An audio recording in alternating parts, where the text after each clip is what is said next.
Hey, I'm Jesse. Let's have a devotion. We're going to look at Ezekiel chapter 27 today, and we're preparing for tomorrow's sermon in Ezekiel 28. And Ezekiel chapters 26, 27, and 28 are all about Tyre, Tyre. They had seemingly indomitable land fortresses that were about to be taken out by Nebuchadnezzar. And then they also, half a mile offshore in the Mediterranean Sea, had this island fortress that later Alexander the Great would conquer in a brilliant, audacious, large-scale way. It was pretty amazing. He was able to even just like scrape some of the ruins to form a land bridge to go right out half mile offshore and take the island fortress of Tyre. But that wouldn't come until I think like 330 something BC. This is currently being spoken in 586 BC. And in all of it, you're going to see a parallel that's drawn between the ruler of Tyre and the devil himself. Okay, I think the title of tomorrow's sermon is Meet the Devil. Some of you guys are like, I already have, Jesse. Right? But we're going to look biblically at this parallel, not only found in Ezekiel 28, but also in Isaiah. There are passages that are similar. We've already seen in Isaiah and elsewhere. But here's Ezekiel 27. The word of the Lord came to me. Now, son of man, lament for Tyre. Say to Tyre, who is situated at the entrance of the sea, merchant of the peoples to many coasts and islands, this is what the Lord God says. Tyre, you declared, I am perfect in beauty. Okay, so the parallelisms have already begun. We're not just talking about the city of Tyre and her pride. You're going to see the parallelisms towards Satan. And I think that's part of the reason for what we talked about at the end of yesterday's devotion, where there's going to be kind of a timeless scope, an eternal perspective on these prophecies. Chapter 26 is pretty cut and dried, and in fact, it's fulfilled quite literally. But a lot of this language and this lament now for Tyre, from prophecies about what's going to happen to now I lament for Tyre, you'll see the parallelisms start to form. Verse 4, your realm was in the heart of the sea. Your builders perfected your beauty. Okay, talking about the island fortress. They constructed all your planking with pine trees from Sinir. They took a cedar from Lebanon to make a mast for you. Okay, so we're going to talk about ship construction. Those of you who have studied Song of Songs will recognize some of this language. Lebanon was famous for her cedars. They made your oars of oaks from Bashan. They made your deck of cypress wood from the coasts of Cyprus, inlaid with ivory. Wow, that's opulent, isn't it? Your sail was made of fine embroidered linen from Egypt and served as your banner. Your awning was of blue and purple fabric from the coasts of Elisha, not Elisha, but this is another township. Purple fabric, by the way, was a particular value.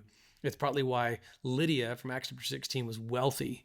The process of rendering a product of shellfish to form a purple dye was very elaborate, and so purple garment was very expensive in the ancient world.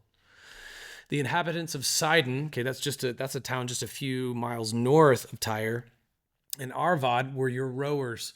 Your wise men were within you, Tyre. They were your captains.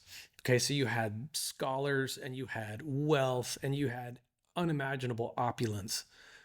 The elders of Gebal and its wise men were within you, repairing your leaks. All the ships of the sea and their sailors came to you to barter for your goods. Men of Persia, Lud, and Put were in your army, serving as your warriors. They hung shields and helmets in you. They gave you splendor. So Tyre and Sidon had numerous military alliances as well that helped keep them safe until now. Men of Arvad and Helech were stationed on your walls all around, and Gammadites were in your towers. They hung their shields all around your walls. They perfected your beauty. Tarshish was your trading partner because of your abundant wealth of every kind. Okay, we're going to talk more about this as we continue in Ezekiel, but Tarshish refers to basically a part of modern day Europe, and it's pretty astounding. We'll cross-reference Jonah when we study that. They exchanged silver, iron, tin, and lead for your merchandise. Javan, Tubal, and Meshech were your merchants. They exchanged slaves and bronze utensils for your goods. Those from Togarma exchanged horses, war horses, and mules for your merchants. Men of Dedan were also your merchants. Many coasts and islands were your regular markets. They brought back ivory tusks and ebony as your payment. Aram was your trading partner because of your numerous products. They exchanged turquoise, purple, and embroidered your cloth, fine linen, coral, and rubies for your merchandise. Judah and the land of Israel were your merchants. They exchanged wheat from Minnith, meal, honey, oil, and balm for your goods. Damascus was also your trading partner because of your numerous products and your abundant wealth of every kind, trading in wine from Helbon and white wool. Vaden and Javan from Uzel dealt with your merchandise. Wrought iron, cassia, and aromatic cane were exchanged for your goods. Cassia, think of this as like perfume. Dedan was your merchant in the saddlecloths for riding. Arabia and all the princes of Kedar were your business partners, trading with you in lambs, rams, and goats. Okay, the people of Kedar were nomadic. Again, if you've studied Song of Songs, you might get that reference as well, the tents of Kedar. The merchants of Sheba, you studied Solomon. Remember the queen of Sheba? Sheba and Rama traded with you. For your merchandise, they exchanged the best of all spices and all kinds of precious stones, as well as gold. Haran, Canaan, Eden, the merchants of Sheba, Ashur, Chilmad traded with you. They were your merchants in choice garments, cloaks of blue and embroidered materials, with multicolored carpets, which were bound and secured with cords in your marketplaces. Ships of Tarshish were the carriers for your goods. So you became full and heavily loaded in the heart of the sea. So you see this theme in the heart of the sea? That's from way up here, right? Talking about the perfection and the beauty of Tyre and her realm in the heart of the sea. Okay, that's that island fortress in particular that just made them invincible. They really dominated with their navy. Your rowers, who were named earlier, brought you onto the high seas, but the east wind has wrecked you in the heart of the sea. Now, this east wind is Babylon. Babylon geographically is to the east of Tyre. And so an east wind is not a wind that blows in the direction of the east. It's the wind that comes from the east. And so this east wind is going to wreck you in the heart of the sea. Your wealth, merchandise, and goods, your sailors and captains, those who repair your leaks. Okay, this is all metaphor from earlier, naming all the various towns with whom Tyre had incredible trade. All the warriors on board with all the other people within you sink into the heart of the sea on the day of your downfall. The countryside shakes at the sound of your sailors' cries. All the oarsmen disembark from their ships. The sailors and all the captains of the sea stand on the shore. Because of you, they raise their voices and cry out bitterly. They throw dust on their heads. They roll in ashes. They shave their heads because of you and wrap themselves in sackcloth. They weep over you with deep anguish and bitter mourning. To adorn sackcloth and ashes, this is a sign of intense public grief. To shave your head, this was also part of pagan worship, but it was a sign, it was an expression of deep grief. In their wailing, they lament for you, mourning over you. Who was like Tyre, silenced in the middle of the sea? When your merchandise was unloaded from the seas, you satisfied many peoples. You enriched the kings of the earth with your abundant wealth and goods. Now you are wrecked by the sea in the depths of the waters. Your goods and the people within you have gone down. All the inhabitants of the coasts and islands are appalled at you. Their kings shudder with fear. Their faces are contorted. Those who trade among the peoples scoff at you. You have become an object of horror and will never exist again. Bernie Madoff. You guys remember that story? Man, I was like just entering the professional world, buying a house and stuff as that was going down. And it was shocking the number of people whose wealth he handled. And it was all a lie. He was considered that unsinkable ship. Think about all the cities and towns that are named and these incredibly precious goods, from the purple cloth to the turquoise and the ivory and the cedars of Lebanon, and the rich wood and the precious stones and the embroidered fabric. All the wealthiest cities dealt at the highest echelon of trade with this strategically positioned port city.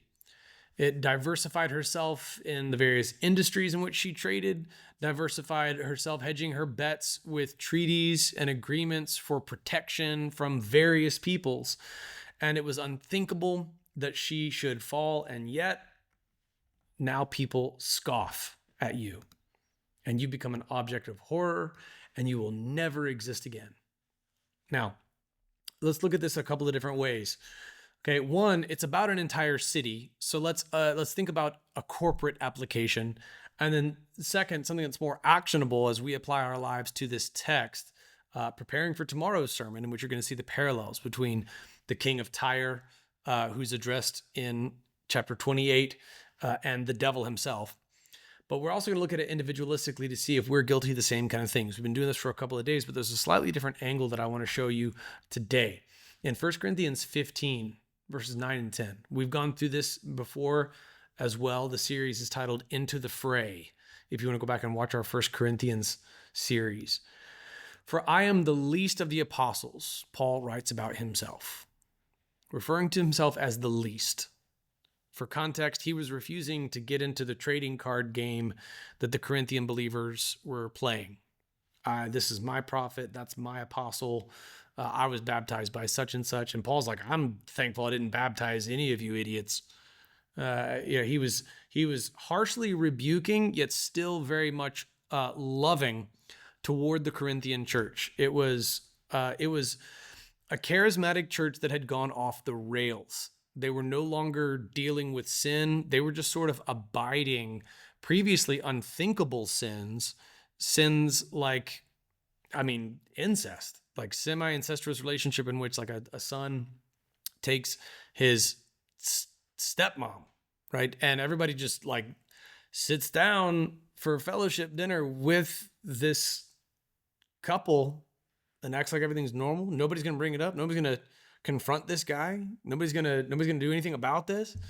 They had a really twisted version of communion. People would just use it as a time, bring your own communion, and then people would bring like lots of alcohol and get drunk, and they would use it as a chance to show how wealthy they were by bringing their own communion supplies.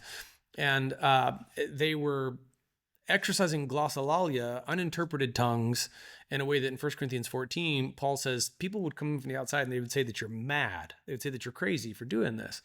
And so he never once denounces the Corinthian church. He still loves her.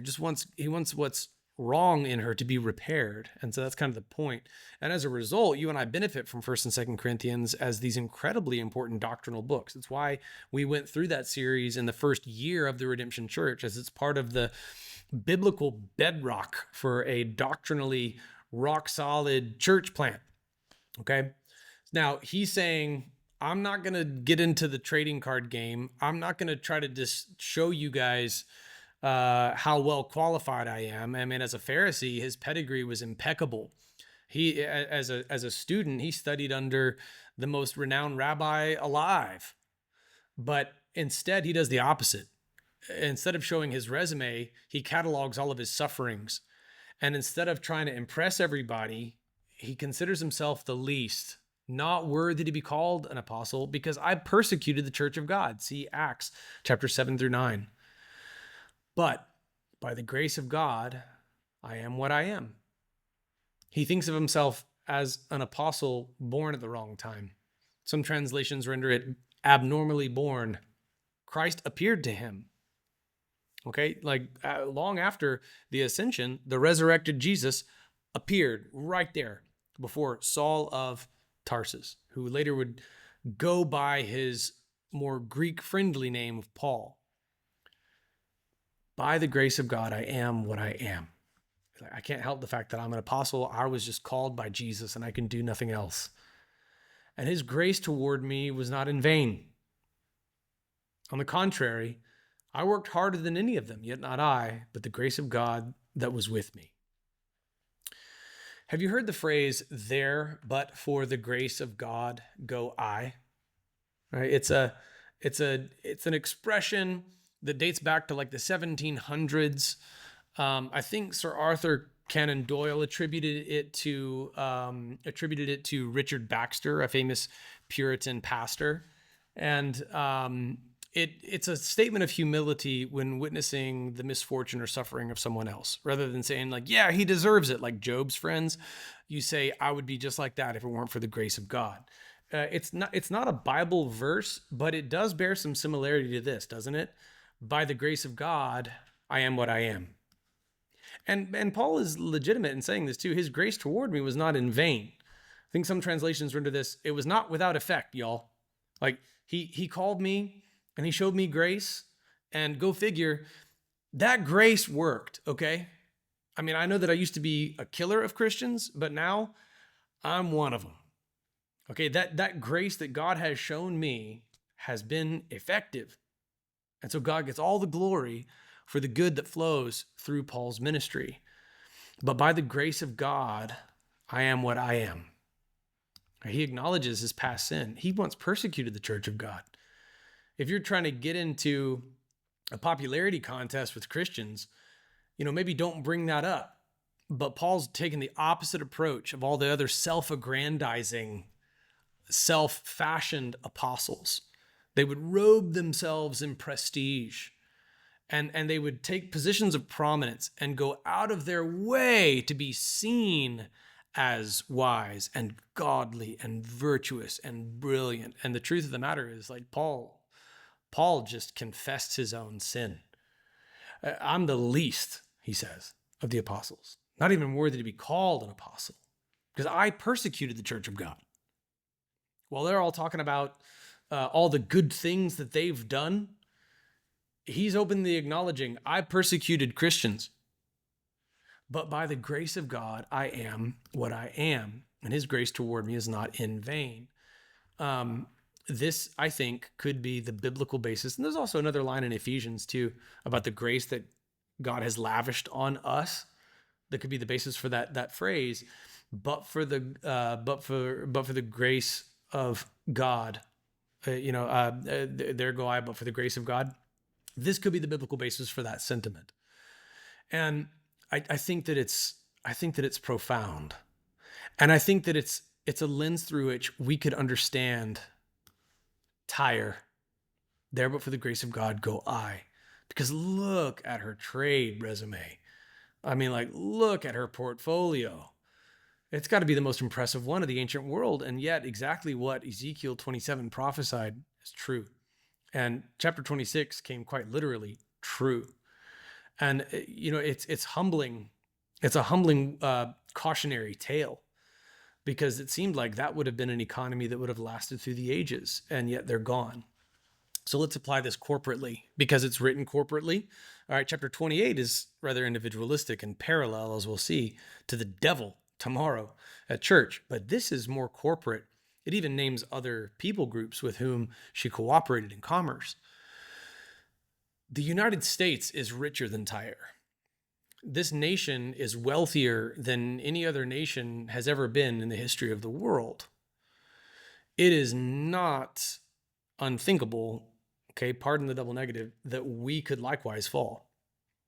Let's not have such hubris that we think that our wealth makes us invincible, or that our military, as amazing as they are, makes us invincible. God can take out entire peoples. He's done it before. This is a study of Ezekiel in the context of a study of Exodus and Lamentations. Daniel is next, and we'll visit a gospel, as we always do every fall and around Christmas time, en route to Revelation, so that the whole year's larger picture, the Homecoming series notwithstanding, is one big study of prophecy. And in that end times prophecy, there's not much of a case to be made that the United States of America is on the scene. We'll delve into that in more detail when we arrive at Revelation. but it ought to give us a moment to pause. If we're trusting in our wealth, look at Tyre and pray for corporate repentance. This is a corporate chapter directed at the people of Tyre corporately and their cooperations with other peoples corporately. And so we look at that corporately. I think even more analogous to Tyre is even just the city of Seattle. 35% of the people who live here were born in another country. There are more languages in my zip code than any other zip code in the US. It doesn't get any more diverse, if that's your metric, than right here. So we are very much like Tyre. We are extremely wealthy. There are multiple billionaires with a B who live within 15 minutes of where the Redemption Church gathers for worship. Okay, Google has a base here. I've driven past SpaceX headquarters. Okay, one of their offices is here. Amazon's mothership is minutes from where we worship. Okay, Microsoft was founded minutes from where we worship. Boeing employs more than one member of the Redemption Church. I mean, wow. Like, there is incredible wealth here. And to look at all the wealth and to look at all of the diversity, it does bear a resemblance to Tyre. That's an incredible strength, but that speaks all the more to the shocking nature of the fall of Tyre. The majority of this chapter extols how amazing Tyre was, but all of that is undone and completely reframed by the word of her downfall, that people would look upon her in horror and scoff at her. People of Seattle, do not trust in your great wealth. Tyre was also incredibly wealthy, and yet, as you'll see tomorrow in church, was more analogous to the devil himself than it was to heaven. Now, individually, let's think on this and apply this and pray about this on an individual level. How do we apply our lives to this individually? Okay, we look at the downfall of Tyre, the downfall of the wealthy, and we don't put our trust in wealth, which is so uncertain. That's an instruction given straight from Paul, all right, to the pastors of New Testament churches to instruct the wealthy. Don't put your hope in your wealth. Ask anybody who invested their billions or millions with Bernie Madoff. Okay, it can all just disappear and turn out to be a lie, just like that. Don't put your trust in wealth. Don't put your hope in your 401k, your Roth IRA. By the way, they're all worth less now than they were a few years ago because we've printed trillions of dollars and government spending is record high. By the way, not even Trump did anything to really address the deficit. Okay? Like, don't put your hope in your savings account. Don't put your hope in your wealth. Learn from this individually. I get it, okay? It stinks to be broke. And when you're not broke anymore, a lot of the things that would stress you out are gone. And that's good, but it doesn't solve a spiritual issue, okay? There are people who get wealthy and their problems increase. I'll never, to the day I die, forget the voice of this young woman at a ministry that we got to do right there on the campus of Olympia High School in Orlando, who said, our problems as a family began when we got this big house. We were physically farther apart and we were spiritually farther apart than ever. All right. It's true that if you're broke, a lack of money is a huge source of stress, and an influx of cash will address some of those stressors, but cash won't solve a spiritual issue that's beneath the surface. And in fact, I've seen a huge influx of cash sometimes be the worst thing that could ever happen to someone because of those underlying spiritual issues. And in fact, I think that there are times when God will withhold the floodgates of someone who very well could be wealthy. God just knows what they're going to do with that wealth. And I've seen people get rich who weren't expecting it because God knew what they would do with that wealth. Okay, you understand? Wealth doesn't save you. Don't put your hope in your wealth. Nobody was wealthier in the ancient world than these guys, and they fell.